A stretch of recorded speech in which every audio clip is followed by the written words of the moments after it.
जो सेशन है वो वर्ब्स का लास्ट पार्ट है जो मैं आपको आज बताऊंगा, जिसे हम रिफ्लेक्सिव वर्ब्स बोलते हैं। स्टार्टिंग हमने की थी regular verbs, irregular verbs, modal verbs और सेपरेबल वर्ब्स। उनके मैं सेशन बना चुका हूँ, आप देख सकते हैं चैनल पे जाके। आज का जो कंटेंट है बहुत ही इंपॉर्टेंट है क्योंकि रिफ्लेक्सिव वर्ब्स बहुत ज़्यादा यूज़ होती हैं जर्मन में, और जर्मन लोग इसको बहुत ज़्यादा प्रायोरिटी देते हैं। तो शुरू करते हैं आज का सेशन, देखते हैं क्या होता है reflexive verbs. Welcome to the German mentor, learn German with ease. Start करते हैं।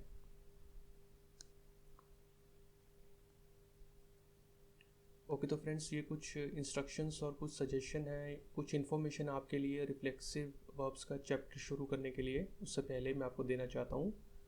सबसे पहले है what are reflexive verbs. Reflexive verbs को फ्रेंड्स रिफ्लेक्सिव वर्बन बोलते हैं। इसको आप नोट कर सकते हैं एज अ वोकेबलरी पार्ट। पहला पॉइंट है reflexive verbs are very important and frequently used in German language by the native people. They give more priority to reflexive verbs unlike English. तो जर्मन लोग बहुत ज़्यादा reflexive verbs का use करते हैं।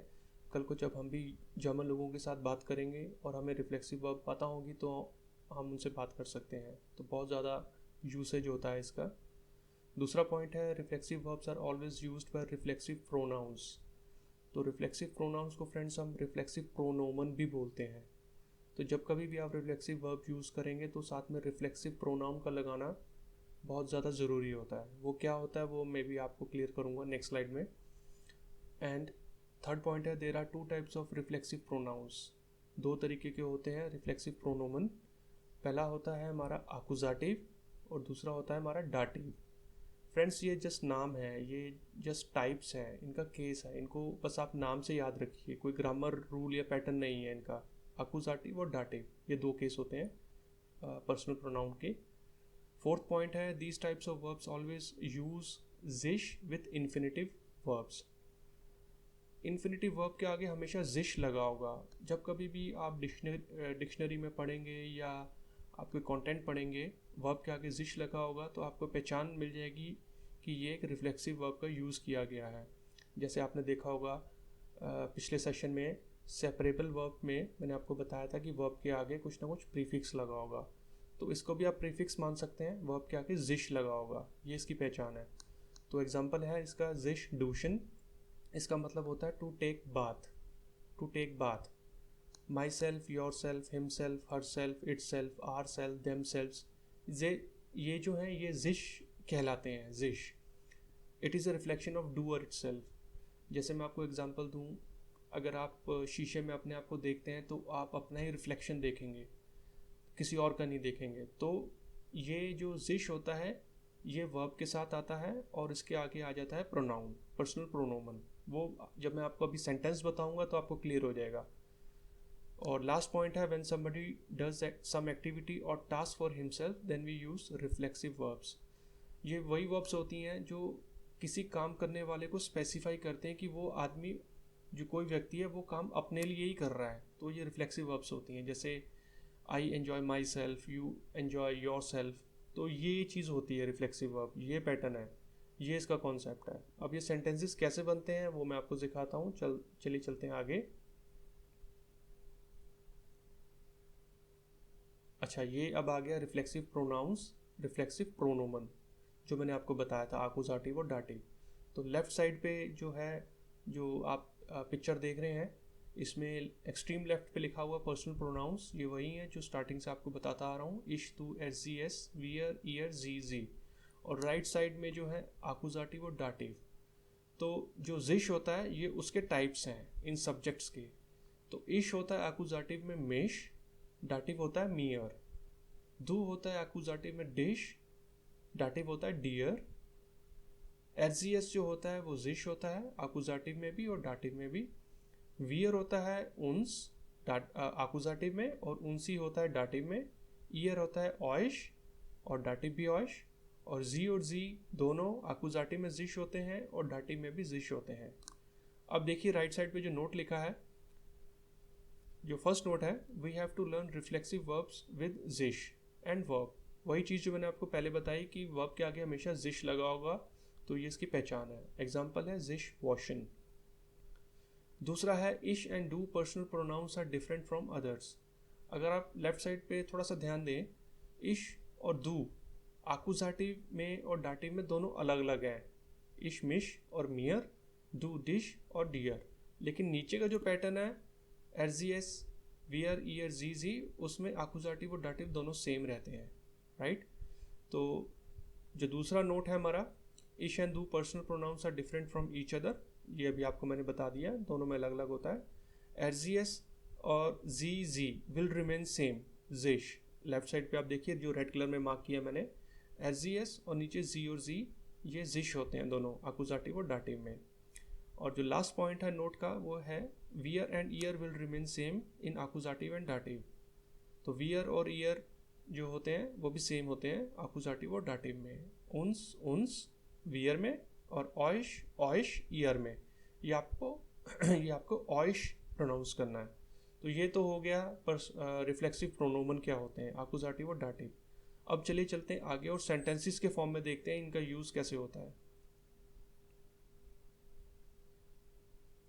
अच्छा तो फ्रेंड्स देखिए डिफरेंस बिटवीन आकुजाटिव एंड डाटिव रिफ्लेक्सिव प्रोनाउंस या रिफ्लेक्सिव प्रोनोमन। तो मैंने दो स्लाइड्स बनाई हैं, लेफ्ट साइड और राइट साइड। तो लेफ्ट साइड में आकुजाटिव केस का एग्जाम्पल है और राइट साइड पे डाटिव केस का एग्जाम्पल है। तो जैसे जैसे मैं आपको एग्जाम्पल बताता जाऊंगा आपको समझ में आ जाएगा कि कहाँ आकुजाटिव लगना है और कहाँ डाटिव लगना है। तो ऊपर मैंने एक वर्ब ले ली है जिश कैमिन, ये एक रिफ्लेक्सिव वर्ब है, जिश लगा हुआ आगे। इसका मतलब होता है टू कॉम वन सेल्फ, कंघी करना, टू कॉम वन सेल्फ। कैमिन इज अ रेगुलर वर्ब। ये पहला एग्जाम्पल मैं आपको रेगुलर वर्ब का दे रहा हूँ। रेगुलर वर्ब अगर आपको देखनी हो तो आप पिछला सेशन देख सकते हैं कि मैंने आपको क्या बताया था, वो यहाँ पे रिपीट नहीं करूँगा क्योंकि वो हमारा थीम सब्जेक्ट नहीं है, रिफ्लेक्सिव वर्ब है। तो जिश कैमिन का एक बार देख लेते हैं। आकुजाटिव केस में स्टार्टिंग करता हूँ इश के साथ, जो कॉन्जुकेशन होगा। कॉन्जुकेशन जो होती है वो भी आप प्रीवियस वीडियोस में देख सकते हैं जो मैं बना चुका हूँ वीडियोस। तो देखिए जिश कैमिन इश के केस में, तो इश कैम मिश, इसका मतलब होता है आई कॉम माई सेल्फ, मैंने ब्रैकेट में लिखा हुआ माई सेल्फ। तो जो मिश है वो रिप्रेजेंट कर रहा है इश को। तो आई के साथ हमेशा माई सेल्फ ही होगा, योर सेल्फ नहीं हो सकता। तो ये रिफ्लेक्शन है मिश इश का। अब राइट साइड पे देखिए मैंने लिखा है इश कैम मियर डी हार। अब इसमें क्या फ़र्क आया है, देखिए मिश राइट साइड पे हो गया मियर और ब्लू कलर में लिखा हुआ है डी हार। तो पहले लेफ्ट साइड का आपको बताता हूँ, जो मिश है वो डायरेक्ट ऑब्जेक्ट है इश का, वो उसको रिफ्लेक्ट कर रहा है। और राइट साइड में जो मियर है ये भी डायरेक्ट ऑब्जेक्ट है इश का, लेकिन फ़र्क इसलिए आ गया कि आगे मैंने एक इनडायरेक्ट ऑब्जेक्ट लगा दिया डी हार। डी हार का मतलब होता है दी हेयर्स। तो यहाँ पे बनता है left side I com my self और राइट साइड पे बनता है I com my self the hairs. तो जैसे मैंने दी हेयर्स लगाया, एक इनडायरेक्ट ऑब्जेक्ट ऐड कर दिया तो मिश का मियर बन गया।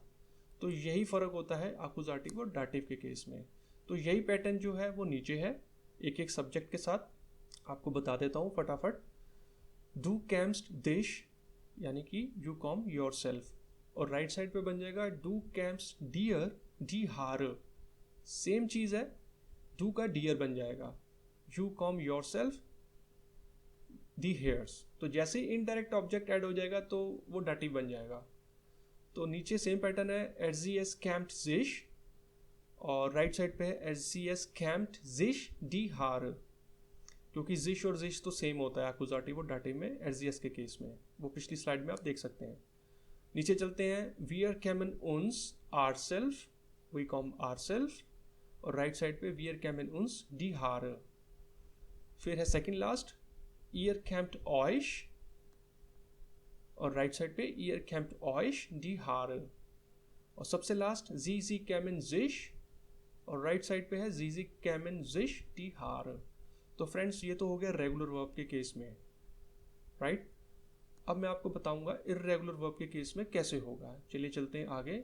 उम्मीद करता हूँ ये कॉन्सेप्ट आपको समझ में आ गया होगा कि आकुजाटिव और डाटिव केस में क्या फ़र्क आ जाता है और कब फ़र्क आ जाता है। चलते हैं आगे। अब देखिए, अब इस बार मैंने जो एक इर्रेगुलर वर्ब लिया है और लेफ्ट साइड पे एक मैंने टॉप पे ले लिया है एक वर्ब का एग्जांपल जिश वॉशन। इसका मतलब होता है टू वॉश वन सेल्फ। वॉशन इज रेगुलर वर्ब। स्टार्ट कर लेते हैं आकुजाटिव केस से। इश के केस में इश वॉश अ मिश, आई वॉश माई सेल्फ, अभी इसमें कुछ मैंने स्पेसिफाई नहीं किया कि मैं क्या वॉश कर रहा हूँ। तो राइट साइड पे जैसे ही मैं डाटिव केस पे आया, इश wash मियर the hand, I wash my self the hands या माई हैंड्स। तो जैसे मैंने हैंड्स लगाया तो वो डाटिव बन गया और मिश का मियर बन गया। और सेम नीचे डू वेस्ट दिश, और राइट साइड पे डू वेस्ट डियर डी हैंड, इनडायरेक्ट ऑब्जेक्ट आ गया जो ब्लू कलर में लिखा हुआ है डी हैंड। फिर आपका आ गया एरजीएस वेस्ट जिश, और डाटिव बन गया एरजीएस वेस्ट जिश डी हैंड। फिर है वियर वॉशन उन्स, और डाटिव बन गया वियर वॉशन उन्स डी हैंड। और लेफ्ट साइड सेकंड लास्ट ईयर वॉश्ड ऑइश, राइट साइड डाटिव ईयर वॉश्ड ऑइश डी हैंड। और सबसे लास्ट जी और जी के केस में जी वॉशन जिश, और राइट साइड जी वॉशन जिश डी हैंड। तो फ्रेंड्स ये सेम कॉन्सेप्ट है, सेम पैटर्न है जो लास्ट स्लाइड में मैंने आपको बताया, बट उसमें रेगुलर वर्ब था, इसमें इररेगुलर वर्ब है। तो इररेगुलर वर्ब का क्या रूल और पैटर्न होता है वो आप इररेगुलर वर्ब के वीडियो में जाके देख सकते हैं। मैंने आपको क्या टिप दी थी वो यहाँ रिपीट नहीं करूँगा। अब चलते हैं आगे और देखते हैं मोडाल वर्ब के साथ। तो फ्रेंड्स आपको याद है मैंने मोडाल वर्ब्स आपको बताए थे कि 7 तरीके के होते हैं, there are 7 types of modal verb. यहाँ पर मैंने सिर्फ अभी एक ही वर्ब लिया है जो क्योनन मैंने आपको बताया था, टू कैन, वो वाला वर्ब मैंने यूज़ किया है। इसमें थोड़ा सा मैंने कुछ एरो बना रखे हैं, वो क्या है वो मैं आपको अभी बताता हूँ, क्लियर हो जाएगा आपको। देखिए जिश वॉशन, सेम मैंने वर्ब ले लिया to wash one self, example with modal verb. Left side आकुजेटिव केस में इश से स्टार्ट करता हूँ, इश खान मिश वॉशन। अब देखिए यहाँ पे मोडाल वर्ब के केस में क्या होता है फ्रेंड्स, जब भी हम मोडाल वर्ब यूज़ करते हैं किसी सेंटेंस में तो उसमें कोई ना कोई एक सेकंड वर्ब भी आता है। जैसे मैं आपको एग्जांपल दूँ, यही एग्जांपल ले लेता हूँ, आई कैन वॉश माई सेल्फ, तो बना इश खान मिश वॉशन। तो वॉश का मतलब होता है वॉशन, तो जो मोडाल वर्ब था वो इश के साथ कॉन्जुगेट हो गया इश खान, और जो वॉशन था वो लास्ट में चला गया प्योर फॉर्म में। तो मोडाल वर्ब के केस में जब भी सेकंड वर्ब यूज होता है, कोई भी वर्ब हो, तो उसमें मोडाल वर्ब कॉन्जुगेट हो जाएगा सब्जेक्ट के साथ, जैसा मैं आपको बता चुका हूँ, और जो सेकंड वर्ब होगा वो चला जाएगा लास्ट में। तो यही है इसमें मोडाल वर्ब के एग्जाम्पल में। आकुजेटिव केस है इश खान मिश वॉशन, I can wash myself, और डाटिव केस बन जाएगा सेम कॉन्सेप्ट सेम चीज़, बस फर्क आ जाएगा वर्ब का, इश खान मियर दस आउटो वॉशन। दस आउटो होता है फ्रेंड्स द कार, तो आई can wash my self the car, जैसे दी कार आया मिश का मियर बना और इनडायरेक्ट ऑब्जेक्ट आ गया दस आउटो, और वॉशन तो लास्ट में जाना ही है, तो वही चीज़ है इश खान मियर दस आउटो वॉशन। तो याद रखिए मोडाल वर्ब के केस में हमेशा सेकंड वर्ब लास्ट में जाएगा, कोई भी वर्ब हो, चाहे वो रेगुलर इररेगुलर वर्ब हो, ये रिफ्लेक्सिव वर्ब हो, जो भी आपको बता रहा हूँ। दूसरा कहता है डू के केस में डू कांस्ट दिश वॉशन, और राइट साइड पे डू कांस्ट डियर दस आउटो वॉशन। फिर है एरजीएस खान जिश वॉशन, राइट साइड पे डाटिव में एरजीएस खान जिश दस आउटो वॉशन। फिर है वियर क्योनन उन्स वॉशन, और डाटिव बनेगा वियर क्योनन उन्स दस आउटो वॉशन। फिर है ईयर क्योंट ऑइश वॉशन, और डाटिव बनेगा ईयर क्योंट ऑइश दस आउटो वॉशन। और सबसे नीचे है जी क्योनन जिश वॉशन, और राइट साइड पे डाटिव में बनेगा जी क्योनन जिश दस आउटो वॉशन। तो फ्रेंड्स ये एग्जाम्पल था मोडाल वर्ब के साथ, समझ में आ गया होगा आपको। दो वर्ब्स यूज होती हैं, मोडाल वर्ब कॉन्जुगेट होगी सब्जेक्ट में और सेकंड वर्ब जाएगी लास्ट में। चलते हैं आगे। अब ले लेते हैं एक सेपरेबल वर्ब जिसमें पहले प्रीफिक्स होता है। आप देख सकते हैं सेपरेबल वर्ब्स का मैंने क्या सेशन बनाया था, वीडियोस में जाके देख सकते हैं। तो यहाँ पे एक मैंने वर्ब ले ली जिश आंजियन, टॉप पे लिखा हुआ है जिश आंजियन, इसका मतलब होता है टू गेट ड्रेस्ड, तैयार होना। आंजियन इज ए सेपरेबल वर्ब। अब देख लेते हैं आकुजेटिव केस में क्या बनेगा। तो मैंने आपको बताया था कि जो मेन वर्ब होती है वो कॉन्जुगेट हो जाएगी सब्जेक्ट में और प्रीफिक्स लास्ट में जाता है, तो वही पैटर्न यहाँ पर सेम रहेगा। इश जिया मिश आन, और यहाँ बन जाता है इश ज़िए mir das Kleid an। das Kleid होता है कपड़ा, कोई क्लोथ। इश ज़िए mich das Kleid an। तो दूसरा बनता है du ziehst dich an, और डाटिव बनेगा du ziehst dir das Kleid an। फिर है RCS zieht sich an, dative बनेगा RCS zieht sich das Kleid an। फिर है wir ziehen uns an, और डाटिव बनेगा wir ziehen uns das Kleid an। फिर आपका है ihr zieht euch an, dative बनेगा ihr zieht euch das Kleid an। और सबसे लास्ट में है sie ziehen sich an, और डाटिव बनेगा sie ziehen sich das Kleid an। So friends, ये रिफ्लेक्सिव वर्ब्स के चारों वर्ब्स के साथ मैंने आपको एग्जांपल देके बता दिया। रेड कलर में क्या चीज़ है वो आपको बताई, इनडायरेक्ट ऑब्जेक्ट क्या होता है वो आपको बताया। उम्मीद करता हूँ समझ में आया होगा। अगर नहीं तो वीडियो पॉज करके रिवर्स करके देख सकते हैं क्या चीज़ है रिफ्लेक्सिव वर्ब्स। आगे चलते हैं। अच्छा, तो फ्रेंड्स, ये सेशन रिफ्लेक्सिव वर्ब्स का अभी तक का जो था वो मैंने इसका एक समराइज़ करके बना दिया है पॉइंट्स, ताकि आपको एक बार दोबारा से रिकॉल हो जाए कि आज के चैप्टर में हमने क्या पढ़ा और रिफ्लेक्सिव वर्ब्स के क्या रूल होते हैं।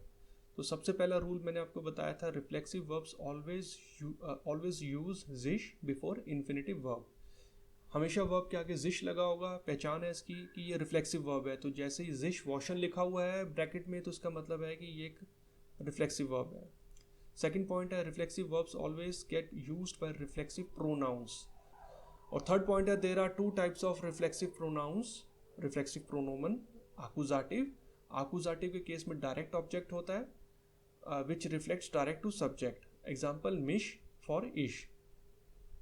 और डाटिव के केस में क्या हो जाएगा कि direct objects gets changed and indirect objects comes, example मियर फॉर इश एंड एनी इनडायरेक्ट ऑब्जेक्ट।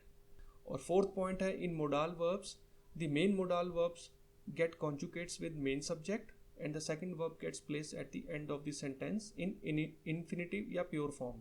और फिफ्थ पॉइंट है, in separable verb the main verb will conjugate with subject and prefix will placed at the end of the sentence, bracket में लिखा हुआ है अनजियन। तो फ्रेंड्स, ये समराइज करके मैंने लिखा है रिफ्लेक्सिव वर्ब्स का जो है। अब आपका पॉइंट ये होगा कि और कौन सी रिफ्लेक्सिव वर्ब्स होती हैं।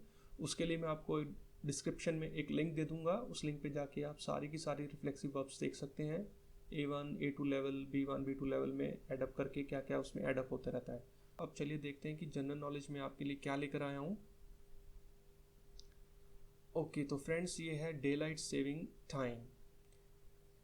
अगर आपको तो पता है तो बहुत अच्छा है, अगर नहीं पता तो मैं आपको बताता हूँ ये क्या होता है डे लाइट सेविंग टाइम। देखिए, यूरोप के अंदर और अमेरिका में जो समर सीज़न स्टार्ट होता है तो जो घड़ी होती है उसका जो टाइम होता है वो 1 घंटा आगे चला जाता है, और जैसे विंटर सीज़न आता है तो सेम 1 घंटा पीछे चला जाता है। वही चीज़ मैंने नोट में लिखी है, देखिए। Germany is the first country in the world who first implemented the day light saving time technique. ठीक है, ये पहला कंट्री है जिन्होंने ये कॉन्सेप्ट अपने देश में इम्प्लीमेंट किया। और इट स्टार्ट्स है, मैंने बाय मिस्टेक आई स्टार्ट्स लिख दिया है। इसका मतलब है it starts automatic on second Sunday of March at 2 AM। The time automatically skip 1 hour ahead, that is 2 AM to 3 AM। ये इसका मतलब ये है कि मार्च के सेकेंड संडे को सुबह 2 बजे, अर्ली मॉर्निंग 2 बजे अपने आप घड़ी का टाइम 1 घंटा आगे चले जाता है, 3 बज जाते हैं ऑटोमेटिक। और ये 9 महीने रहता है ये ऐसा टाइम सेम। और ये कब बंद होता है? It close automatically on first Sunday of November at 2 AM। तो जैसे ही नवंबर का फर्स्ट संडे आता है तो अर्ली मॉर्निंग 2 बजे ये अपने आप 1 घंटा फिर से पीछे हो जाता है, and the time goes back 1 hour back, that is 2 AM to 1 AM। अब ये है क्या चीज़, ऐसा क्यों होता है? फ्रेंड्स, ऐसा माना जाता है कि जब ये टाइम का एडजस्टमेंट होता है, अब जब स्टार्ट होता है 1 घंटा आगे जाता है तो डे लाइट टाइम बढ़ जाता है। इसका फ़ायदा ये होता है कि जैसे अब जो लोग काम कर रहे हैं वो 1 घंटा ज़्यादा काम करेंगे, वो सुबह जल्दी उठ जाएंगे, 1 घंटा ज़्यादा काम करेंगे और वो घर नहीं जाएंगे, तो उनका जो बिजली का कंजम्पशन है वो कम होगा। तो ऐसे करोड़ों घर हैं, जब उन सबके घर में ऐसे कंजम्पशन नहीं होगा तो कितनी एनर्जी सेव होती होगी। तो वो एनर्जी वो किसी और जगह यूज़ कर सकते हैं। तो ये जर्मनी में ही सबसे पहले स्टार्ट हुआ था डे लाइट सेविंग सिस्टम। अब तो खैर पूरे यूरोप में और America, north America, south America, सब जगह ये चलता है। तो फ्रेंड्स, ये था आज का सेशन रिफ्लेक्सिव वर्ब्स का। वर्ब्स का सेशन हमारा एंड हो चुका है। मैं नेक्स्ट में सेशन में मैं आपको नाउन्स के बारे में बताऊंगा और सेंटेंसेस फॉर्मेशन पर हम लोग आ जाएंगे। तो उम्मीद करता हूँ ये वीडियो आपको समझ में आया होगा। दोबारा से देख सकते हैं या मुझे कमेंट ज़रूर करिए। कोई भी क्वेरी होगी तो मैं आपको उसमें बताऊंगा। ये आज का सेशन था, उम्मीद करता हूँ अच्छा लगा होगा। नेक्स्ट सेशन में बहुत जल्दी मिलेंगे। तब तक अपना ध्यान रखिए, सेफ रहिए, खुश रहिए। चूज़, चाओ, ऑफ विडीजेन, बिस बाल्ड, bye bye, have a safe time.